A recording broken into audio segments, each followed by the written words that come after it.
Okay, Kamala. So it really helps if you're like relatable and if you like tell personal stories, personal stories from your own life. So, like whatever you got, why don't we like practice some of those? Okay, sounds good. There was a little girl that I grew up with and she got molested.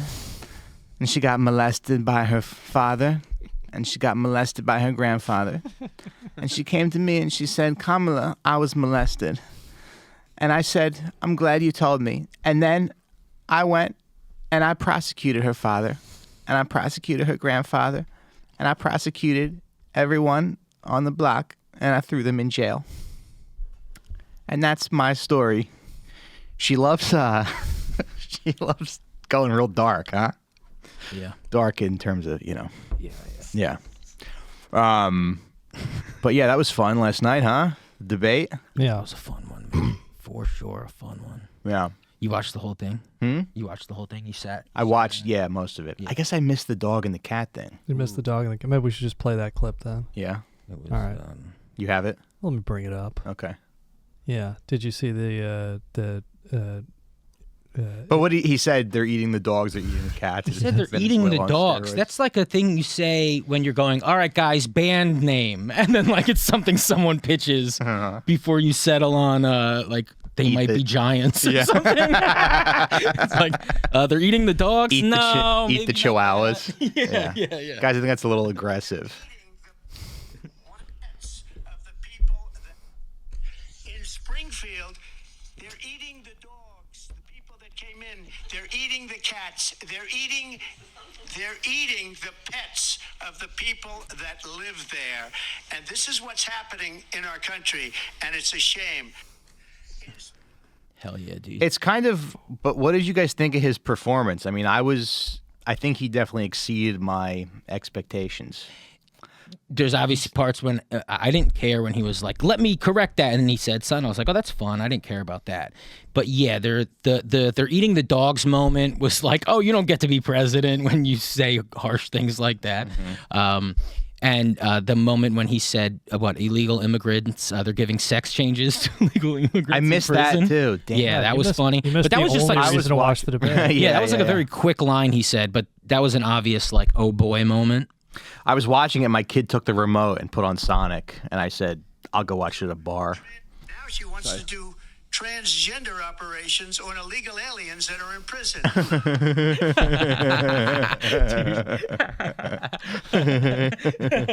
Yeah.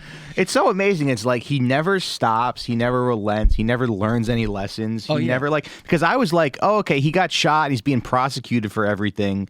So I wonder if he's going to have the same juice. Yeah. But he doesn't. Nothing can like slow him down. No. He never stops fighting. That's fighting. Yeah. yeah.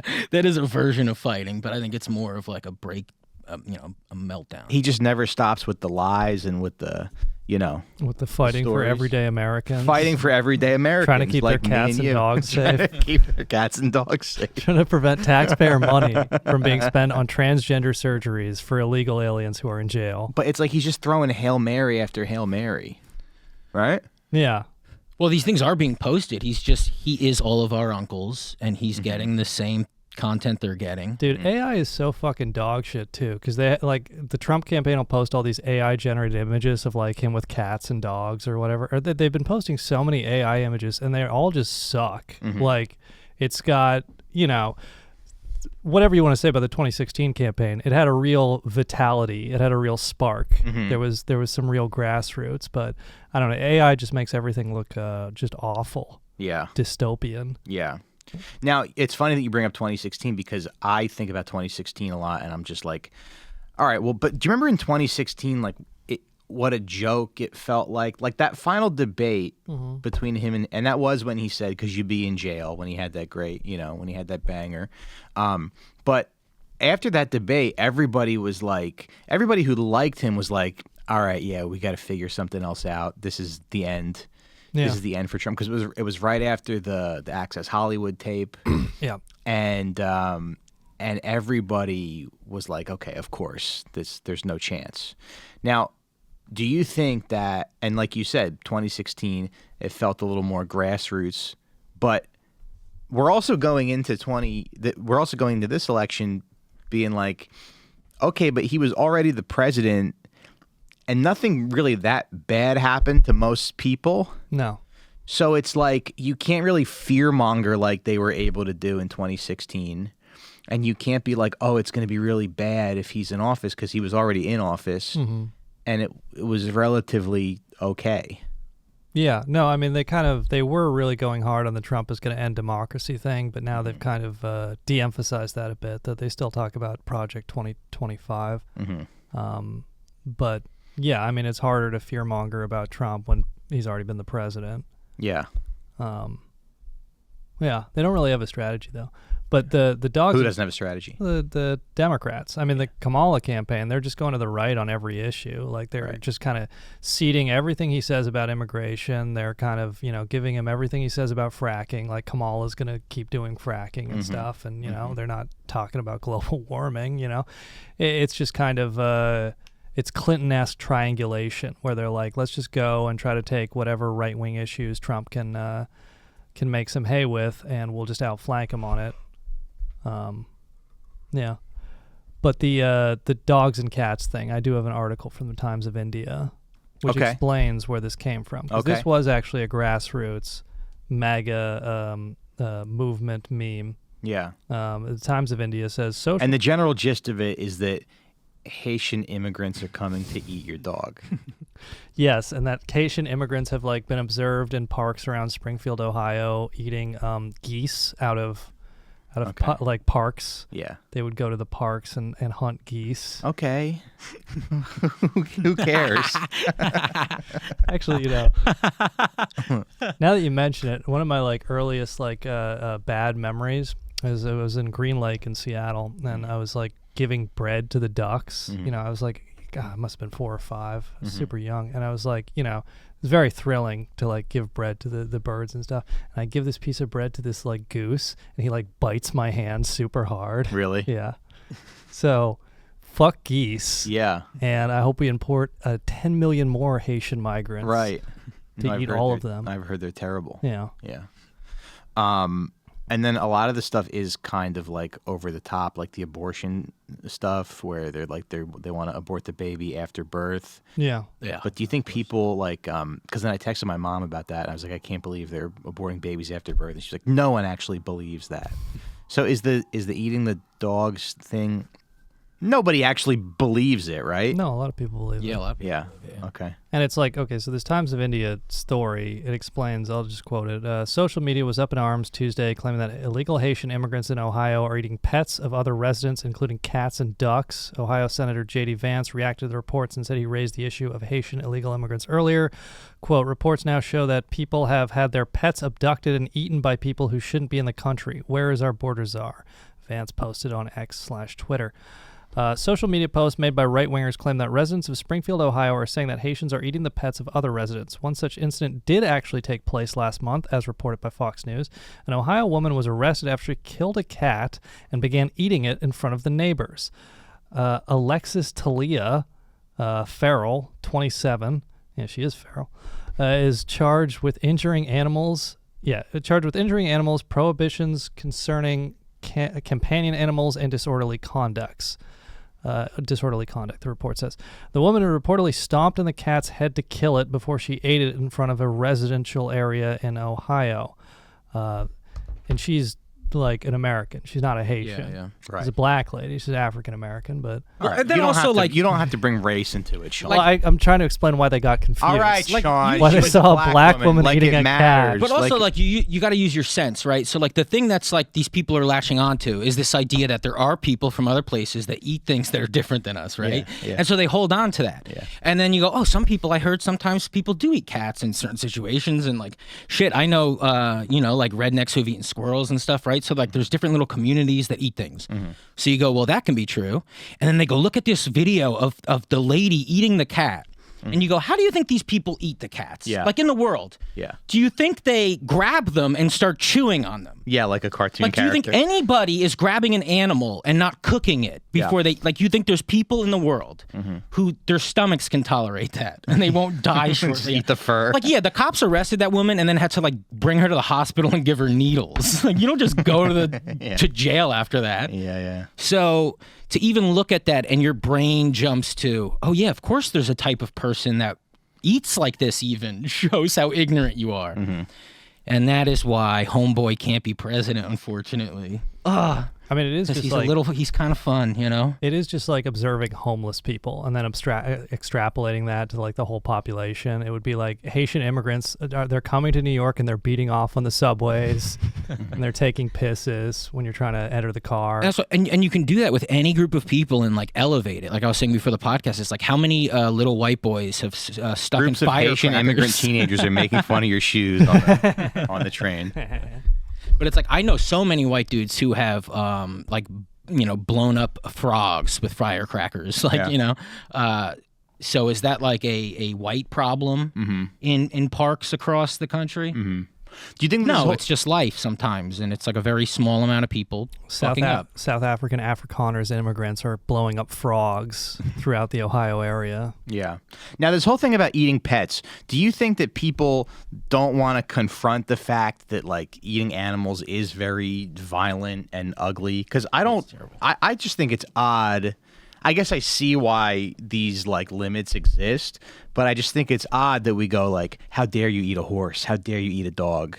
You're eating a cat. That's disgusting. Yeah. But then pigs, chickens, cows, they're all fair game. People who... It's all the same. It's just they have hooves, and so you don't want them on your hardwood floor. You know? Like they're bigger than dogs, so you don't want them in your house. Yeah. You can't, like, walk your cow. No, yeah, but they're all the same. A cow can't hold its bowels for 4 hours. Yeah. While you go on a Tinder date. Yeah.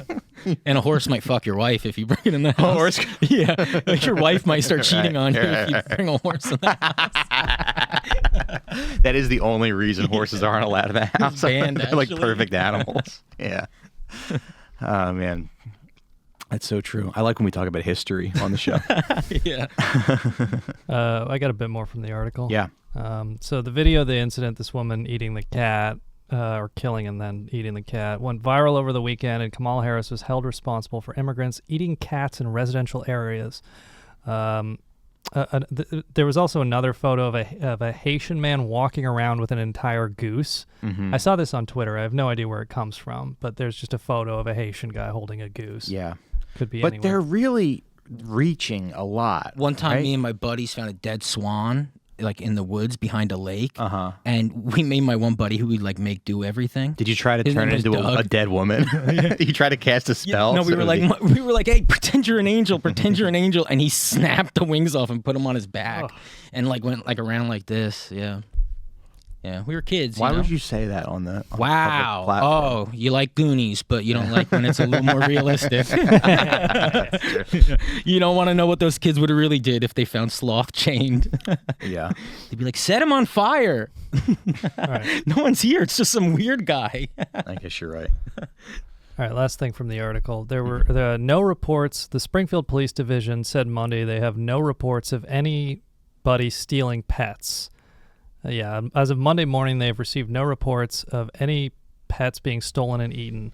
Springfield police said they were aware of the social media post, but, quote, this is not something that's on our radar right now, unquote. And then the claim appeared to have originated from a commentator at a local city meeting who said migrants were grabbing ducks from the park to kill and eat, and from local Crime Watch Facebook groups. They were then shared on other social media platforms with Republicans amplifying them. So it's like, as far as we can tell, you know, besides the viral story, it started from some guy going to a town hall going to a town hall that was videotaped, and then saying that the migrants were like grabbing ducks and eating them. And then this video was shared on Facebook, and then through the power of Boomer Facebook, it made its way to the right-wing commentariat eventually. Wow. All the way up to the president of the United States himself. Wow. Yeah. And that's, that is, it is power of the discourse, Yeah.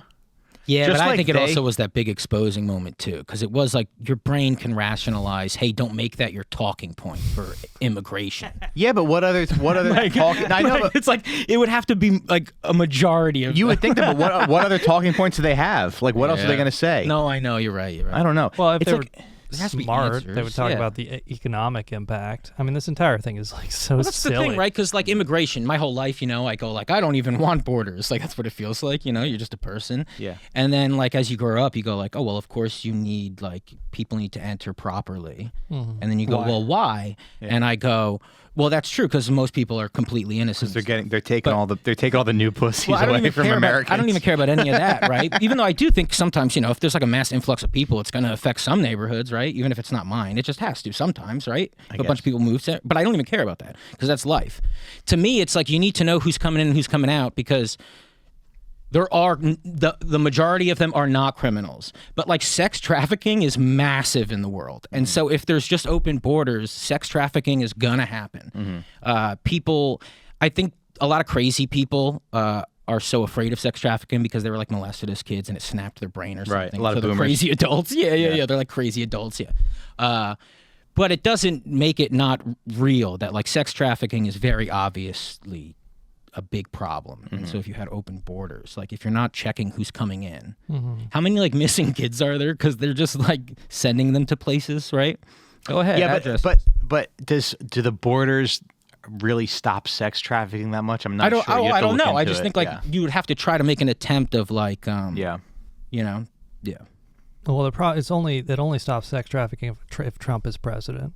Right. If the Democrat Party, the Demon Rat Party, is in, they will just open the borders again. Yeah. Yeah, I'm just saying explain it like, like none of them explain it. They don't go like, how could it be better? Neither of them have plans. That was a big piece of it. Neither of them had economic plans either. She's like, I'm doing what Biden was doing. And he's like, I'm still figuring it out. I'm almost there. He like basically said that last night, that he doesn't have a plan. Yeah, he said That's he's crazy. the concept of a plan. Yeah, he's to the replace concept of a plan. Obamacare. It's like, all right, you're both toast. Yeah.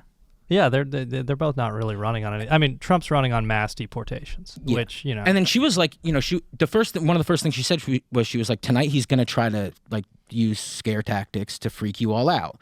And then the second thing she said was like Project 25, and you're like, dude, you're trying to scare everybody too. So it was just two dummies trying to scare everybody. But I obviously Do you think there's any validity to that though? Like, I don't know. So what I've read about it is, and this makes more sense to me because it shows a lot about his character, is that like when Trump moves around, he like goes to all these places and these people are like, we'd love to help you. And he goes, oh, I would love that. Give me some money and whatever. And then he never talks to them again. And all these people work really hard for him and they're like, oh, Trump loves us. And he's like, who the fuck are you guys? Well. Because he shook their hand 4 years ago and has never spoken to them again. You know, he's just a liar who shakes people's hands. Right.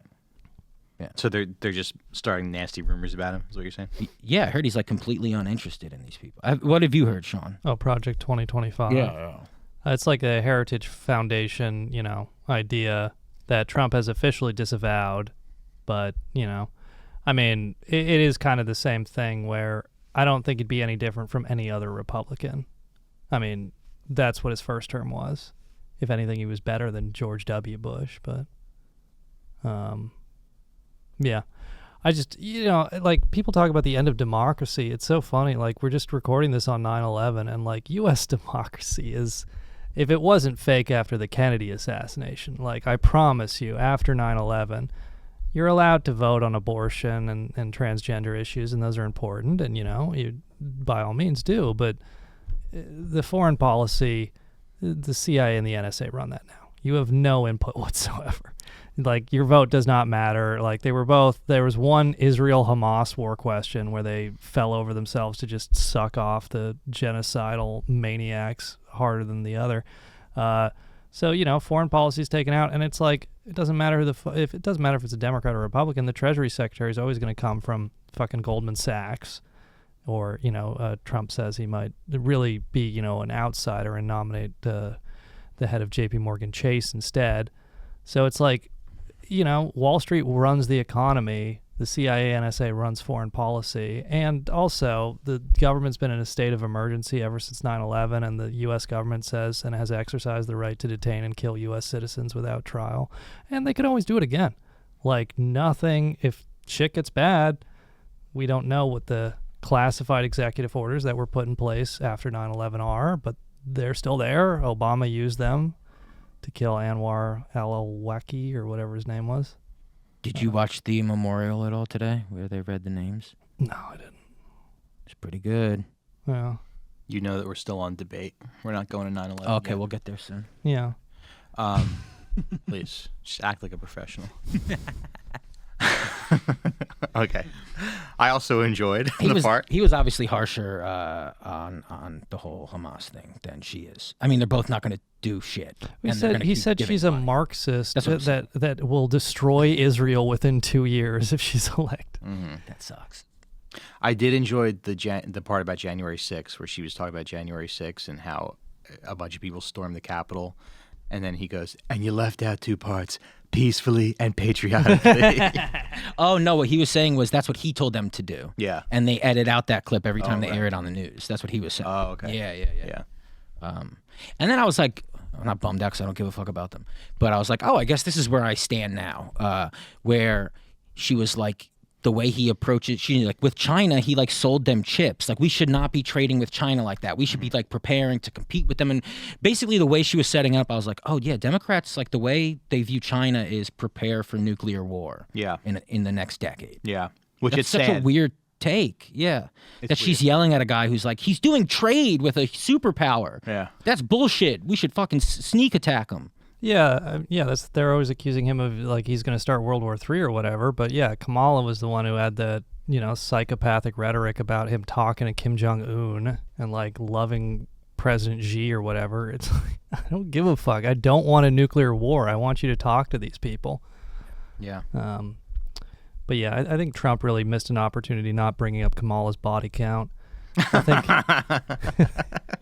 Folks, she's completely ran through. I don't know how many guys. I mean, she said there's only about 10 guys, but every time I talk to her, there's more guys. I was thinking, like, wouldn't that be a good like Trump push pull operation? Like, you get the push pull. You like Karl Rove did this a lot. You would call up somebody and you would say, hey, I'm doing an opinion poll. And you say, would it change your opinion of John McCain if you knew that he had an illegitimate black baby? And, of course he doesn't, but then that's what they did in the South Carolina primary.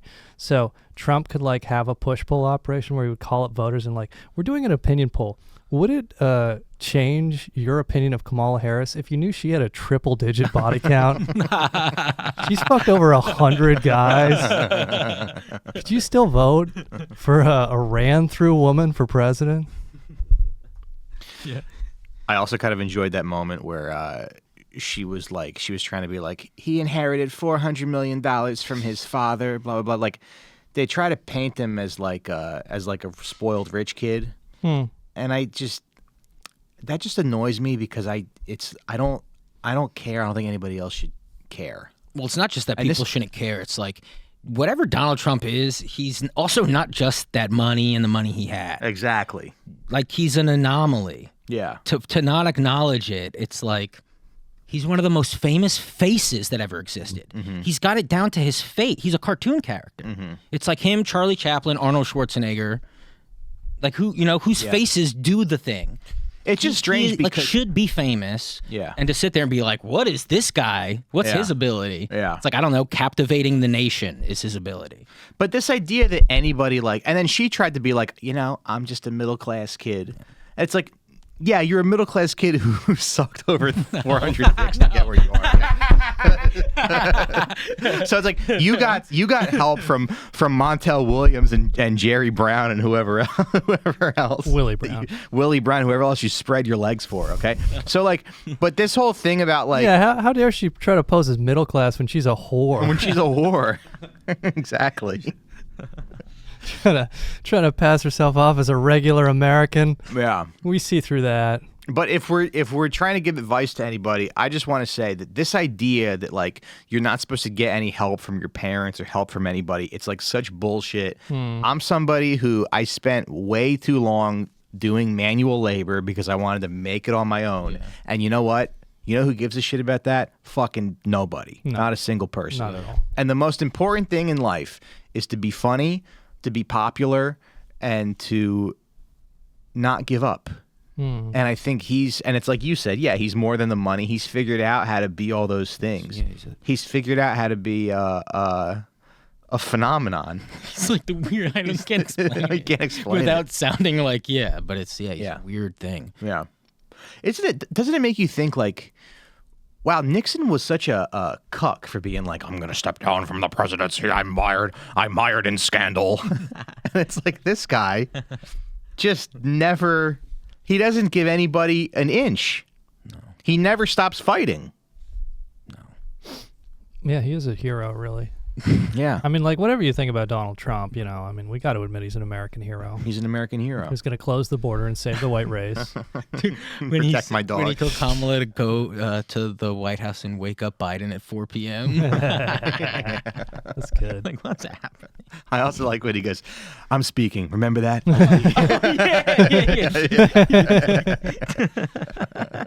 You're probably familiar with those words.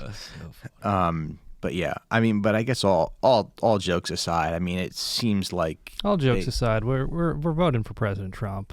We endorse President Trump on this podcast. We know he's going to fix the Middle East. He's going to fix the Middle East. He's going to save the only issue that we care about. He's going to nuke Tel Aviv. He's going to shut down the adrenochrome farms.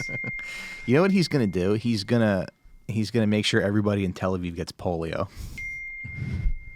Sorry, guys. You're good. You can just silence the notification. You can? The sound. How? Well, why don't you just turn off the sound on your computer? I don't know how to do that. Why don't you What if push you just this lower the volume? This Doesn't it button not that got ping? the line through the microphone. Okay. Will turn the sound off your computer. See, I don't know how to do that because I feel like anything I learn to do on my computer is going to help me cheat on my wife. So I don't want to learn any new you're just computer avoiding. skills. So cheating on your wife device? Yeah. Because Sean was like, you can unsync your text messages from your phone or your computer. I'm like, I don't want to do that. I want all the text messages on the laptop because I don't want to hide anything from my wife. I have nothing to hide. It's like Chris Rock. He went on Howard Stern and he would talk about like when he goes on the road, he'd be like, "Just lock me in the hotel. I'm like the Wolf Man. I don't want to go out." Literally. And then he's like, "There's no reason to." Yeah, but he was like, and he was saying that because he's like, I don't want to talk to a woman. I don't want to have any temptation. And he was cheating on his wife anyways. Sure. Yeah. But it is kind of like you and technology. You're like that. You don't want any sort of possible temptation. I don't want to learn if some whore is texting me at 11:45 at night, which is because you past texted hours. her at 8:30 p.m.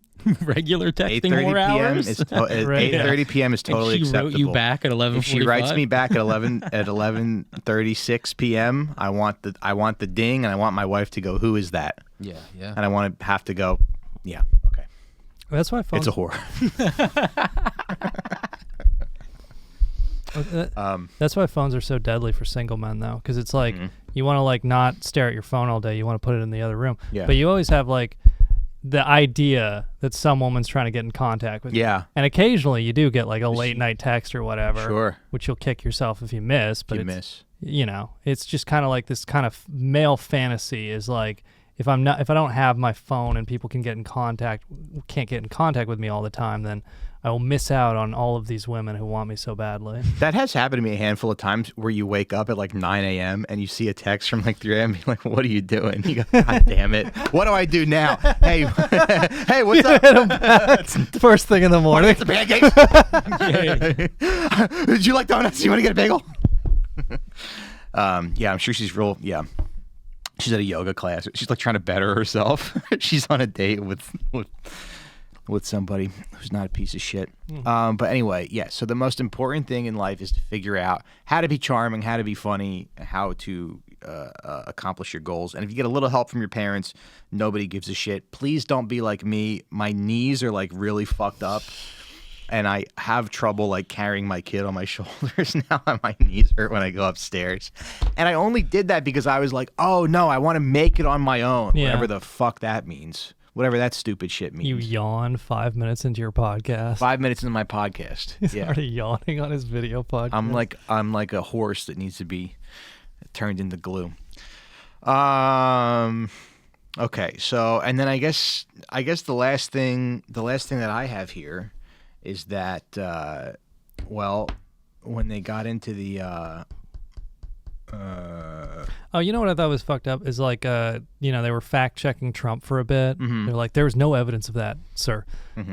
But then Kamala goes like, there were rapes on October 7th. Yes. They didn't say anything. And so, but that relieved me because of course, if it wasn't true, they would have fact checked it. So there must be a lot of evidence of any rape at all occurring. Yeah, on I heard it's October like very well documented. There's actually multiple videos of 5 terrorists cutting an elderly woman's head off and then taking turns fucking it like a soccer ball. You know the way you fuck a soccer ball? The way you fuck a soccer the way you fuck a soccer ball. Like if you were a Haitian immigrant, what you would do to the goose you beheaded from a public park. Yeah, they took turns fucking her head Haitian immigrant style, and then they barbecued her, and then they took the bones that were left over and they all shoved them up. They all pegged themselves with the bones. That's the sick evil that we're dealing with. Yeah, I've seen this video too, by the way. We've all seen it. You've seen it, right? I saw it. Yeah. You've seen it, yeah. But what did he say? He's like, yeah, she's black, and that's fine if she's black. He said, I have a quote from the New York Times. Mr. Trump also fumbled a question about his past comments, questioning Mrs. Harris' racial identity. All I can say is I've read where she was not black, then she put out. All I can say is I read where she was not black that she put out, and I'll say that. And then I read that she was black, and that's okay. Either one was okay with me. That's up to her. He said, that's up to her. And I was confused when you said that she put it. I thought he was calling her a slut, but no. That's what I thought it was too. It wasn't that she put out. She probably put out the statement. The statement. That's what I was saying. black. It's like, okay, where's that statement? When did she go? black? I'm not black in like 92. I heard when she pretended to be black, she was ran through. And then she got her celibacy act together. I heard she was for the streets. I heard all the homies had some. See, that would have been a better Trump strategy. Oh yeah, the way that they invited. Didn't Trump invite all the women? They should that hire accused me and you. Clinton to be in the front. Yes. Oh yes, yes. Yeah, he got like he's Juanita first. Broderick. All the men After the Access Hollywood tape. See, that's why they were really cooking. They had to move the event. They were really cooking in Move it to 2016. Madison Square Garden. They were cooking. Yeah. They got all the women who accused Clinton of rape and groping to come to the debate right after Access Hollywood. Dude, he just knows how to win, and that must have pissed Hillary off so much. We're joined by all the women, because it was right after the Access Hollywood thing. Yeah. He's like, yes, it was locker room talk, but we're joined tonight by all the people that Bill Clinton made. All right, wait, Trump campaign. All right, so the next rally, Trump will go, I'm here in Ohio speaking to 40,000 people, all of them men who have had sex with Kamala Harris. That's how ran through she is, folks. Well, they're leaving the rally because you're boring. Hi, fellas. How you been? Nice to see you.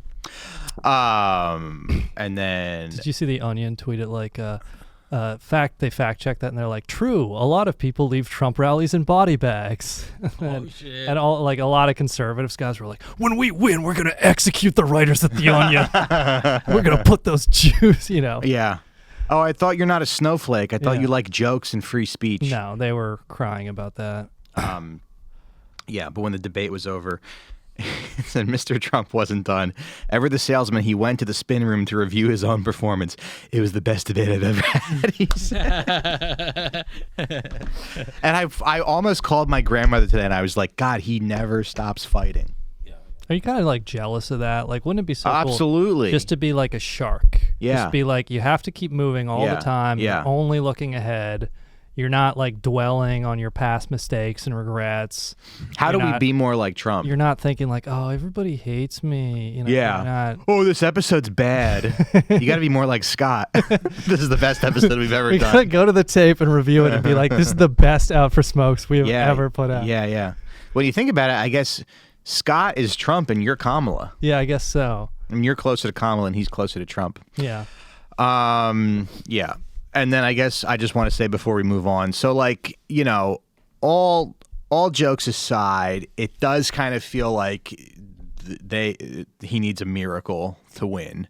Now, but the thing is, I watched this at a bar in Brooklyn, and there was a lady at the bar, and she's probably in her like early 40s or mid 40s, and when when Kamala said, 81 million people fired you. She goes, oh my God, she's using his language. She's saying you're fired. This is great. And this woman has no, I hate to say it, but no family, no children. And it's funny that anybody in North Brooklyn would even watch the debate or think that their vote matters in any kind of way. That anybody considers you a part of the U.S. Yeah. And then I was walking down the street today, and I was walking towards this other girl. She was walking towards me, and she was on the phone, and she was I overhear her, and she goes, yeah, well, she had one misleading statement, and he said 34 non-factual statements all at once. And I'm just thinking, we've been doing this for almost 10 years. We've been fact-checking him and debunking him, and I don't know if you it just feels like, and I've never felt this way in my life, everybody's stupid except me. Because if you lose, I kind of don't think she's going to lose, but if she loses, it's because she lost the left and she lost, Arabs, and nobody seems to get it. I don't know why we're doing this Washington Post fact checking and all this stuff when it's if you lose, it's because you had to do a genocide. Mm-hmm. So I don't know. I don't understand anybody. I don't relate to anybody. Yeah, I mean, I'll take the hit. I think New York has to be nuked at this point. Mm-hmm. I think all these people watching the debate. Yeah. And and it's I only watched the debate so we would have something to talk about on this podcast. Sure. Which, I guess I am part of the problem. Yeah. You shouldn't watch that shit. It's a waste of time. You'll be stupid or, the people think Kamala is a Marxist who wants to destroy Israel. There are people who think that. Yeah. And the only way you can possibly think that is if you're in such an information containment chamber that is what CNN and everything provides, where you get barely any mention of this genocide in Gaza, which is always called the Israel-Hamas war. Yeah. And it's just, you don't get any information. You don't learn about Israeli rape and how they consider it a national right and have massive protests in support of it. But every time she talks about Gaza, I just get really sad because it's always we got to hear about fucking October 7th and the fucking music festival, that music festival that we're supposed to be sad about, I guess. And then you hear about the hostages and you hear about the rapes that Hamas did. And you go damn, this is so removed from the stuff that I see every day. And they're not going to do anything about it. And they're just going to continue. They're just going to continue the slaughter and tell us whatever they need to tell us. Just when people say 40,000 dead, that bums me out. Sure. Yeah. Because it's been 40,000 for 6 months. Almost since December. Yeah. Since December, it's been 40,000 dead. Yeah. But it just drives me insane. We have to be happy warriors. We have to fight against the bullshit with a smile and a grin and some wry humor. Sure. About how Kamala Harris is a huge whore who fucked her way to the top and sucked 1,000 dicks. Just this real Jonathan Swift type thing. Yeah. Yeah. Satire, as they call it. She's 40,000 was my sophomore year of college. Let me tell you something. 40,000 is not that much. That's good. I'm glad we found a new running joke. Yeah. For the show. Kamala Harris had sex a lot. Yeah. What do you think about her rushing towards him to shake his hand, going, Kamala Harris? Oh, you didn't see that part, right? I saw it, yeah. Oh, yeah. That was good. Cool. That was good. Yeah. That was funny. I mean, she rushed him. She made sure that she got there quick as fuck before he could even kind of come near her, which he wasn't going to anyway. Yeah. And the idea is I'm peaceful, and it's you were saying before he got shot, he is trying to kill democracy. We shake the man's hand who wants to kill democracy. Sure. She definitely, at least I can say with him, it's he. She definitely had him on the ropes. Oh yeah, oh yeah, oh yeah. Yeah. Yeah. I guess, do you ever feel guilty though, where you go Donald Trump, the next time we send a hit team, we're not gonna miss. We're gonna send 2 retards next time. One for the top of the building and one, I don't know. Let's see. I do want to. She did kind of have him on the ropes, though. Did I say that? I said that. You did say that. I literally just said that 2 minutes ago. What the hell's happening? Oh, this is what the last thing I want to say. Life in America is like very nice. Sure. It's very comfortable. Yeah. It's so easy to shut this stuff out. Mm-hmm. And I go back and forth of this thing where I'm like, oh, okay, well, yeah, I care about Gaza, but I also need to, take care of my family and make a living and, be a good husband, be a good father and all that stuff. And also look at all this great stuff I get to do. I get to ride the train. I get to go to the park. There's new playgrounds that are built all the time. I get to take my kid to. I drink 2 cold brews every day. I go to the bookstore. I don't buy anything. I just sit and read at the nice bookstore. Mm-hmm. I got fresh hummus at the Middle Eastern bakery, Mm-hmm. And but then I'll open up my phone and I'll see a kid lying on the ground like in a pool of blood. Yeah. And I go, shit. I should have been doing something. No. I completely relate to that. Yeah. That's really. But it's just so easy to shut it out, and it's almost like sometimes it makes you feel crazy. It does make you feel crazy, yeah, and you feel guilty if you shut it out because you're like. But then sometimes you feel like you're the only one who cares about it. No, yeah, it makes you totally insane. And this kind of like widespread violence against women and children, just it really bodes extremely poorly for the future if there's not any stop, if there's not any accountability, because it makes people into sadists. Because when you're torturing or killing or exploiting people, what you have to do is dehumanize them because your entire moral center is I'm a good person, so I wouldn't do that to another human being. So, of course, you have to dehumanize them and find some reason like, oh, they're naturally inferior, they exist to serve you, they're not full human beings, they're naturally evil, they raise their children to hate you or whatever the case may be. But they own all the media, they own the slave ships. But it's like once you just start like kind of going down that path of like sadism and dehumanization, like it just becomes so easy to keep killing and kill more and expand that, and it just like, I don't know, if the entire... There's nobody else telling you that it's bad. No. Unless you're like active and going to protest and stuff. Yeah, I mean, it's just like, in terms of where you actually see what's happening in Gaza, it seems like just Twitter, X, and TikTok.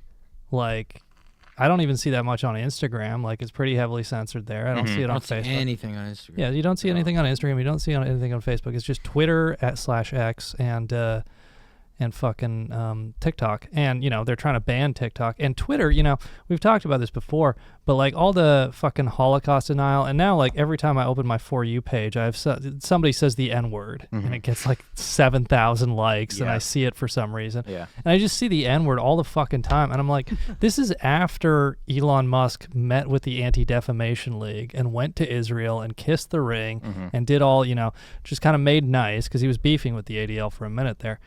After he made nice, that's when all the anti-Semites and the N-word comes back. Yeah, but maybe the anti-Semitic stuff is like, maybe that's there by design because they have to be able to go look at all the horrible anti-Semitism. That's what I'm saying. I'm saying like the U.S. government is trying to ban TikTok, and like clearly they're shitting up, or Musk is allowing X to just kind of be shit up with a bunch of like racism and stuff that obviously drives away advertisers and also just makes, most normal people don't want to see the fucking N-word on their screen all the time. Yeah.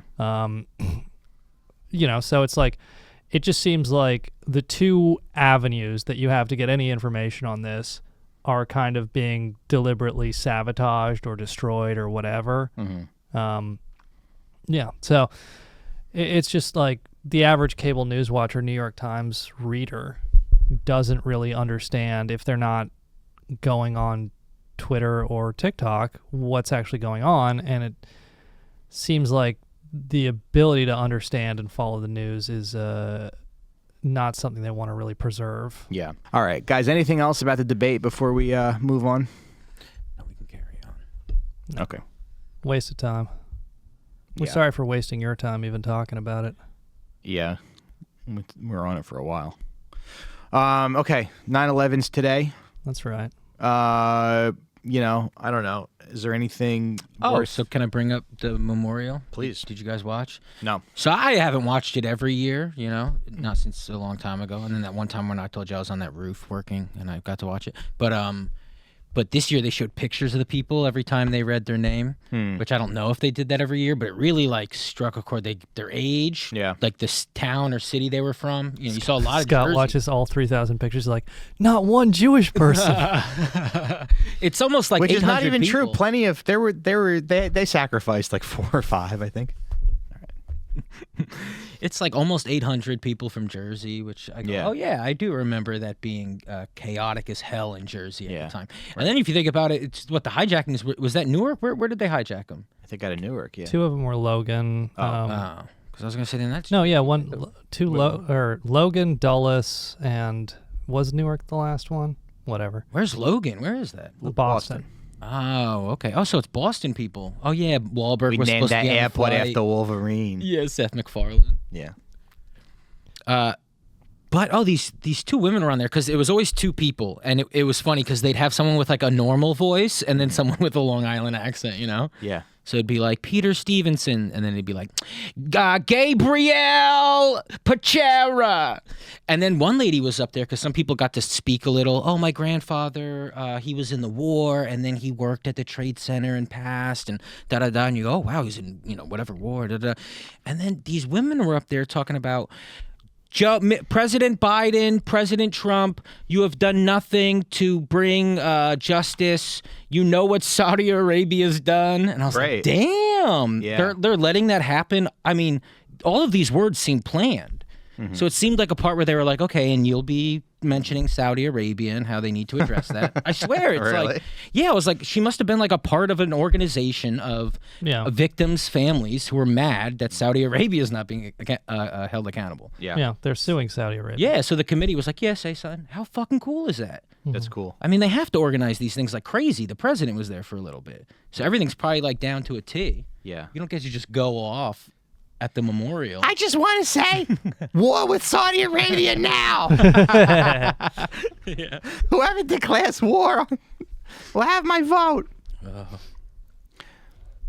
But no, I mean, I lost my son, Sal. Yeah.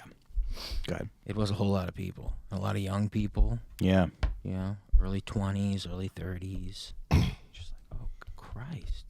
There was a person that my English teacher knew. It was like a family member of one of his friends or something. Yeah. He had 2 young kids. Damn. Yeah. Yeah, it's terrible. And then a lot of firefighters too. Oh, God. You forget how cool firefighters are? Like, I went to the sandwich shop a long time ago with my kid, and one of them like held the door for us. Yeah.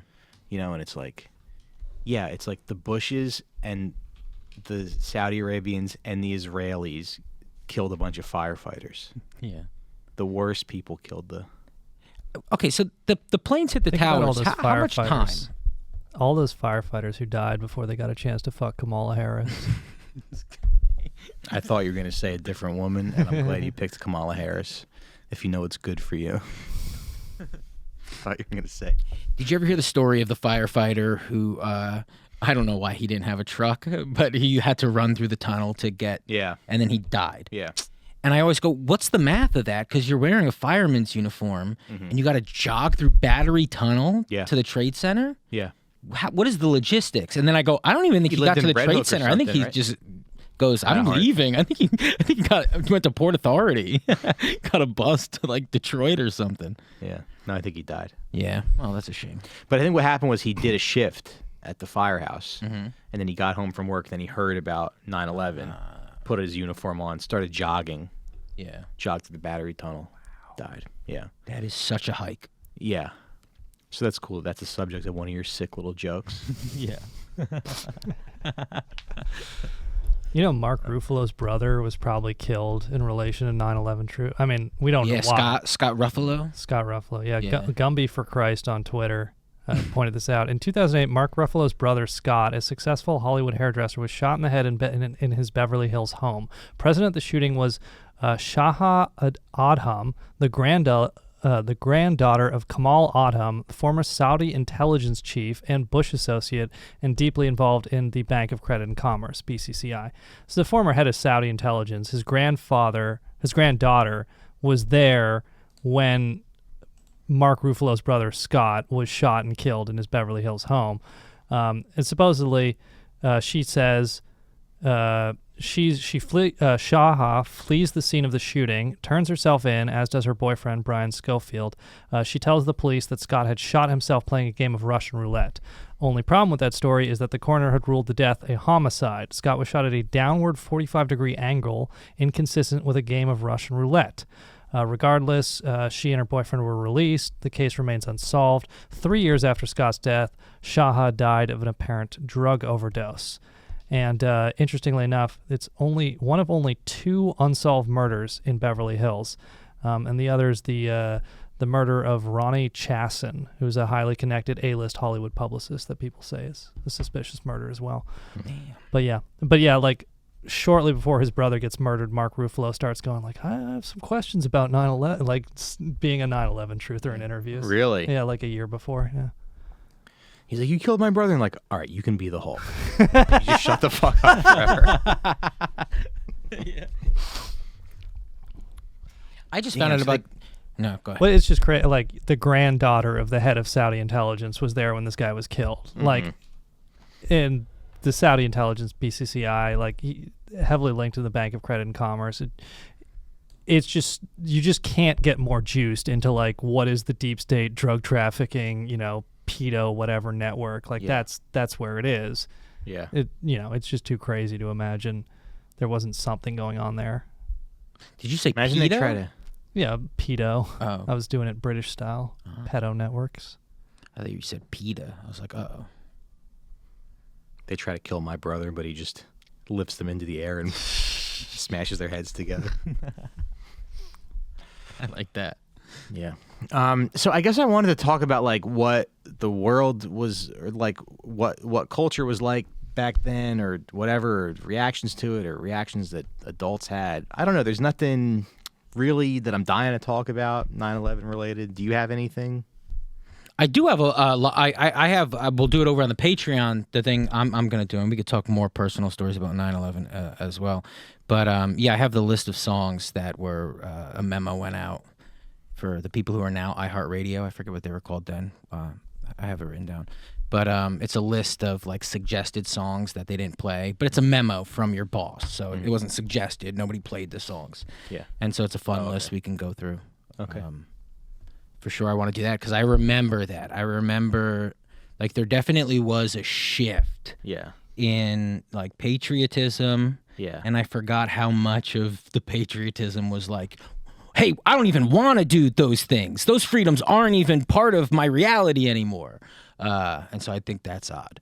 Right. Like country music did take a shift. If you like look back at the 90s and you go, who are the top country music stars besides like Garth Brooks, who I don't remember him ever being like, I'm a fucking ignorant guy. That wasn't his thing. No. It's all like ladies. It was like Leanne Rimes, Reba McEntire. And then 9/11 happened and they were like, we'll put a boot in your cunt. Like they all do the Dixie Chicks. It was like off with your heads for shitting on George Bush, right? Yeah. And yeah. Because I always go, oh, yeah, country music wasn't ignorant. Like, yeah, of course, there's the aspects of it. And then after 9/11, it was like 10 years of the most ignorant bullshit. Like trying Toby to be, Keith and stuff. Trying to be ignorant. Oh, like actively just being like, we're going to, yeah. It was just, I don't know. Obviously, it was always conservative, but it wasn't like politically like...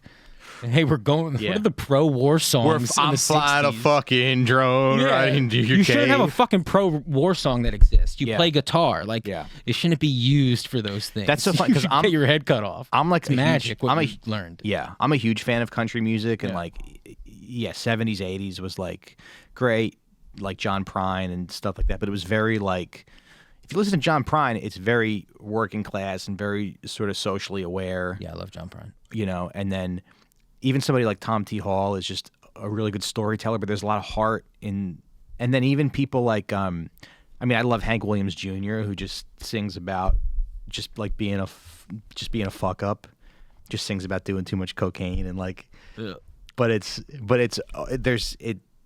yeah, it has like it's not like soulless like Yeah. a lot of the. I tried listening to this guy George Strait the other day, and I was like, oh, this is dog shit. Straight. That's a change for you. It's a change for me, yeah. I usually dress up like Quasimodo and sing from the songs from Hunchback.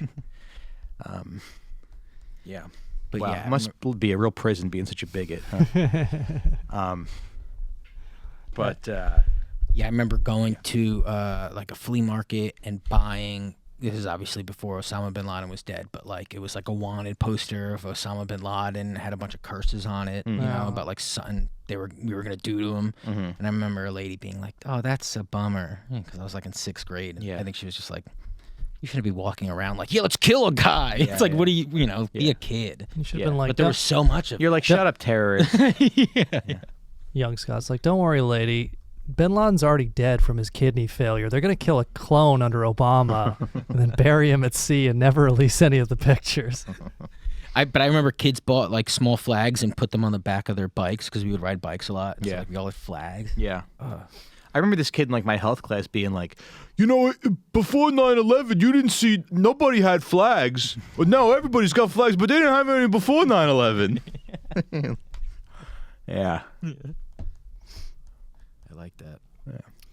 You guys, I do. Oh, go ahead. Well, do you remember also like when you're just starting to learn about the world and the Middle East and how the world works, like how cool Israel is?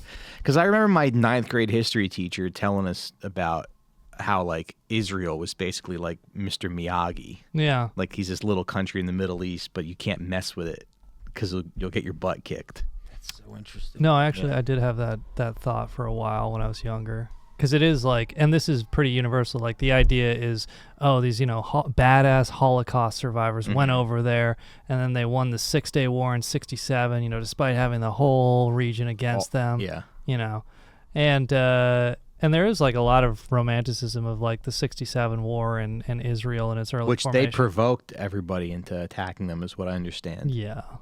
Yeah. It's, you know, they, in the 1967 war, they struck first, and they refused to sign a peace deal, which led to the 1973 war, which they also won. But, you know, it was just it was just kind of a romantic idea, you know, that these people had been pushed around. Yeah. You know, they managed to get their land and fight off all these people who were just like trying to kill and exterminate them with, you know, no consideration for their grievances. But, you know, And they're really tough. yeah. And they have a great military. I'm reading Martin Amos's last book, Inside Story. He's a English writer. He died in 2023. He was close friends with Christopher Hitchens.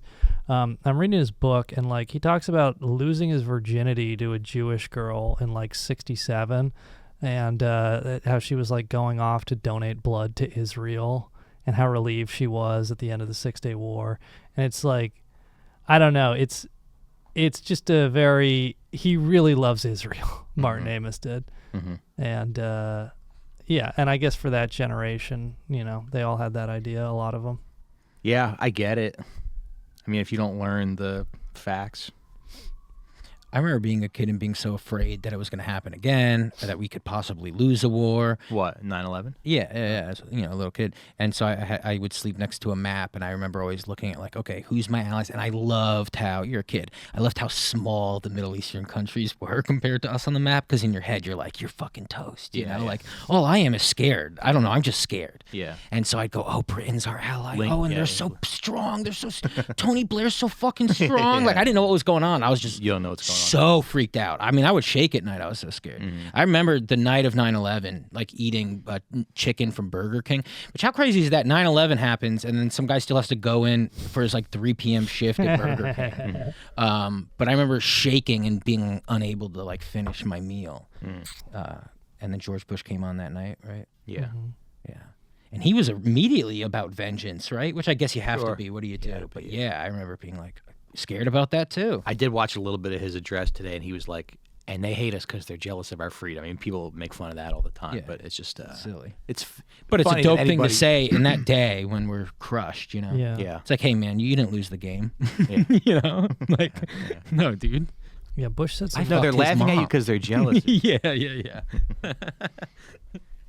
Bush said some really badass lines that can be put over the theme from The Thin Red Line to make you get emotional. Well, we were talking about music, and again, and we'll go over to the Patreon and talk more about music over there. But there was music, I don't know if it was across the country, but in the tri-state area, like you got New York radio stations where you lived in Jersey? Yeah. Yeah, that's all I got was New York radio. And so you'd have these songs specifically dedicated to 9/11 as well. And one was an Enya song, and me and my friends would just like scream laugh at it because they're randomly like, you're listening to a song on the radio and then there's a 911 call, and it's not like a pleasant 911 call, it's just a guy screaming. Yeah. And then it cuts back to the song and you're just a child like, this is dumb. Yeah. And then the song ends with George Bush being like, Right. yeah. Well, nobody knew what to like. We had no songs for the moment. No, yeah. Because I think TRL played "Hero" by Enrique Iglesias.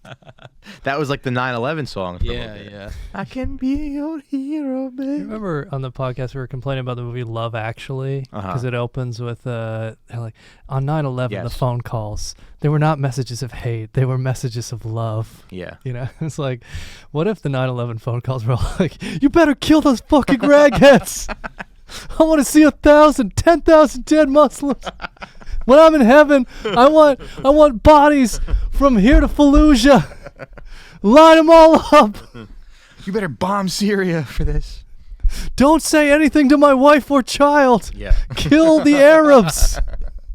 You better occupy a country for 20 years and take their. Yeah, I know Cheney did this. I just want dead Muslims. I'm on the 103rd floor. Do you think the FDNY will get here? Yeah. All right. Do we have any advice questions? Anybody need advice? Are we doing that every? Oh, we still have a few advice. Let's go. Well, we might have to go to the Patreon. We're at 8:30. Yeah. Okay. You don't want to do any extra. You want to answer one question? How about some extra credit, Sean? All right, we'll do one question. Jesus Christ. Hey. This guy has no work ethic. This fucking communist over here doesn't want to go the extra mile for his small business. Give people incentive to pay $5 a month. Why don't we? All right, so you want to answer it over on Patreon? No, we'll answer. No, we're at an hour. We could. No, how many questions do we have? We can answer. Answer a question. All right. Bring her on up. Oh, We just totally surprised Johnny with this. Yeah, I know. Johnny's like, God damn it, dudes. all right. Why don't we talk about what's your takeaway from? Oh, here we go. Oh, this one. This is so out of our wheelhouse. This question. I took a look at this last week. What are you supposed to do about a friend whose mental health has caused their relationship and marriage to suffer? This has been going on for a year and a half. A year and nothing gotten better. They skipped our wedding, some parties that meant a lot to us, bailed on promised obligations, have been rude to mutual friends. What are you supposed to do about a friend whose mental health has caused their relationships and marriage to suffer? I don't know. Yeah, I just need a little more detail about like What do you why is he hurting right now? I'm not mentally ill. I don't know, Scott. I'm What fine. would you do about a friend whose mental health issues has caused their relationships and What? marriage You to guys suffer? wouldn't last 2 days in my shoes. Probably not. They also haven't looked for a new job since taking a buyout over a year ago, and on days I have off, I see them playing video games on Discord. Everything seems to be getting worse, and there's not much else it seems we can do. Every time we invite them out, they don't answer or bail. What do you even do? Our friend group is getting concerned about the future of their marriage and, frankly, whether this person's going to kill themselves if the big D is finally tackled. Big D is divorce. Is divorce. So yeah. if he gets divorced, they're worried that their friend is going to kill himself. Lately, You don't realize he's sitting there quietly hoping she's filing, and then he can be happy again. Yeah. Lately, we've turned our focus towards helping out the spouse. Yeah. I mean, I don't have a ton of details, but this maybe sounds like a job for some professional help and not a podcast. No, yeah, I mean, if y'all are like handling the spouse right now, that seems like a serious enough issue, right? Where it's like right now we're tending to the spouse, trying to figure out what to do to this. Lately, we've turned our focus towards having an affair with his spouse. Mm-hmm. Yeah, that's the big D. We've passed her around like Kamala Harris. We're just trying to help. Yeah. So we started all having sex with his wife because, it's a dead bed. Yeah, I mean, yeah, unfortunately, the question you're asking is like, how do you cure depression? And how do you handle a friend with depression? Like, yeah, it's really tough. Are there meds dude. they can take? You just say, I'm here for you. Anything they're complaining about, even if it sounds trivial, understand that it's obviously torturing them, and so like be smart, but don't walk on too much of eggshells because people got to grow up and be strong. But yeah, it's like a balancing act, right? Yeah. Can you do an intervention? And also, like, maybe if you're a dude asking us and you're helping out his wife, like, talk to him also privately about, like, maybe more real shit that he's not comfortable telling her. Mm-hmm. Like, hey, as part of the reason, everything's crumbling, the relationship you're in. Yeah. Maybe he's not getting enough podcasts and he wants to subscribe to the Out for Smokes Patreon. Yeah. Every time we invite them out, they don't answer or bail. And it's like, yeah. It's like someone in their 30s realizing that life isn't what it was they were told it was. This seems very normal for a guy in his 30s who gets married. Yeah, but they skip their wedding. People skip weddings. It really does happen. I mean, people really need their alone time, and sometimes things are overwhelming, especially a wedding. So if your best friend didn't come to your wedding, you'd be like, oh, I'm sure it's fine. No, I would go, your mental health. I wouldn't be mad at him, but I'd go, yeah, your mental health needs help, Yeah. But no, I would never get mad at even my best friend for missing my wedding. Yeah. I roll at shit like that. When people get, you didn't come to my thing. Like, oh, did you need me? You liar. Nobody needs anybody. I'll be upset if you guys don't come to my next Your wedding. next wedding. Yeah, I don't know. I don't know how much we can Because he said they skipped our wedding. So it's him and his wife skipped it, right? Yeah. Yeah. Yeah, maybe he has like a drinking problem. He doesn't want to be around a wedding right now. Look, the questions we should be answering is like, how do I get side pussy? Should I do it? Which, no, by the way, do not do it. We're against any kind of infidelity. Yep. What kind of laundry detergent should I use? What's a good weeknight thing to meal prep? We can help you out with that. Dude, they got a rotisserie chicken sandwich at Wawa, and I'm done making food, I think. Oh, yeah? Oh, yeah. I'm just only getting those rotisseries. You know what's a bummer, though? They've dipped in quality so much, and they used to have that Thanksgiving sandwich that was, like, phenomenal. Love it. But I don't know what happened, but it's, like, totally different. Like, last year, it's just totally gone down in quality. It's, like, not even enjoyable. Wow, that's a lot like, sounds like this guy. This guy, yeah. Maybe treat yourself to a Wawa. Go to a bunch of different Wawas. Take a road trip to the 3 closest Wawas to you.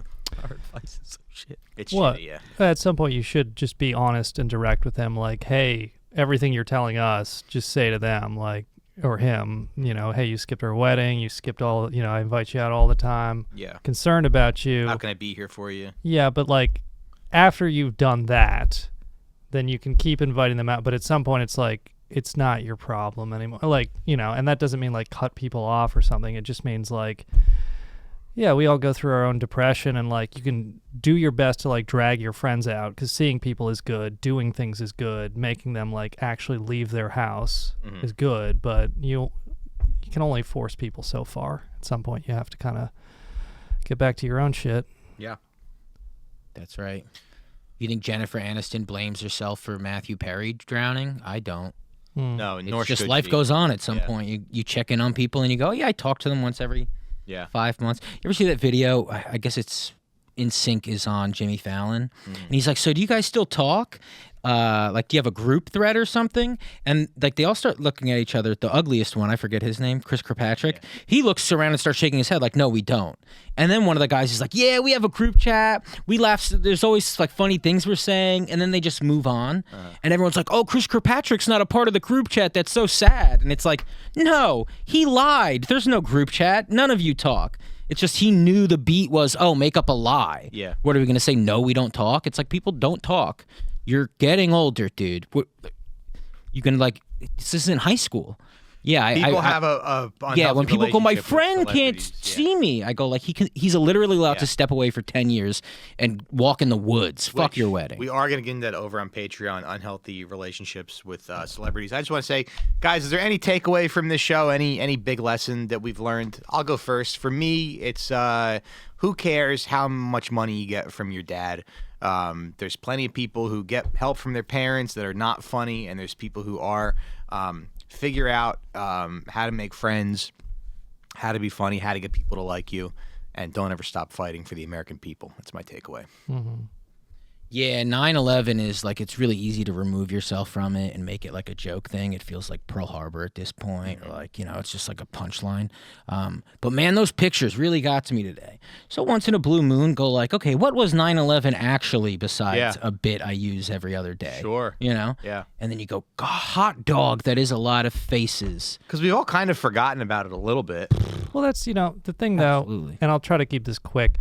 9/11, it's not history. Like, you're right, it does feel like Pearl Harbor. It feels so fucking long ago. But everything we live in America today is 9/11.